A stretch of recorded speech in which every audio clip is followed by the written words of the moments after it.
And now I need to do just one more piece of groundwork for our formulas next time. Namely, I want to check for you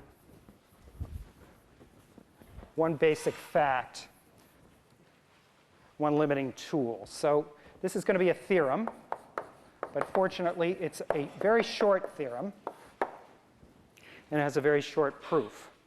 So the theorem goes under the name differentiable implies continuous. And what it says is the following. It says that if f is differentiable, in other words, the derivative exists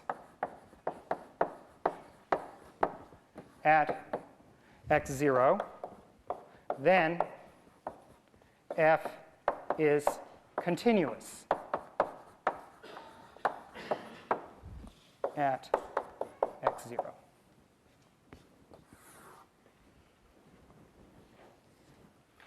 So we're going to need this as a tool, a key step in the product and quotient rules. So I'd like to prove it right now for you. So here's the proof. Fortunately, the proof is just one line. So first of all, I want to write in just the right way what it is that we have to check. So what we have to check is that the limit as x goes to x0 of f of x minus f of x0 is equal to 0. So this is what we want to know. We don't know it yet, but we're trying to check whether this is true or not. So that's the same as the statement that the function is continuous, because the limit of f of x is supposed to be f of x0. And so this difference should have limit 0. And now, the way this is proved is just by rewriting it by multiplying and dividing by x minus x0. So I'll rewrite the limit as x goes to x0 of f of x minus f of x0 divided by x minus x0 times x minus x0. Okay, so I wrote down the same expression that I had here. This is just the same limit, but I multiplied and divided by x minus x0. And now, when I take the limit,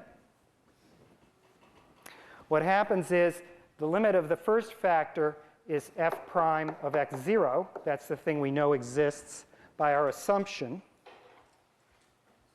And the limit of the second factor is 0, because the limit is x goes to x0 of x minus x0 is clearly 0. So that's it.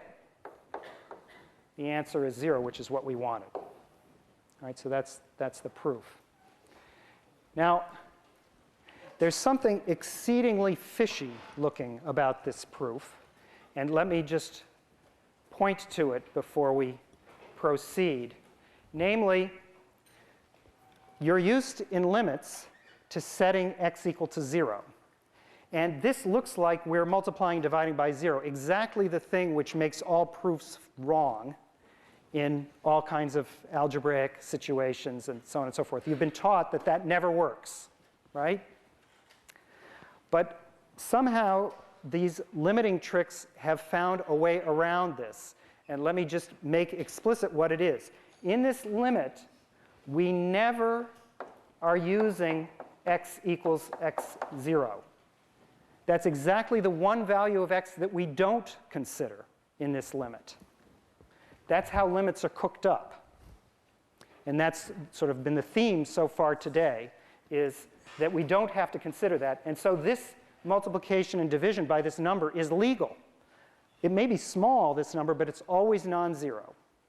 And so this really works, and it's really true, and we've just checked that a differentiable function is continuous. So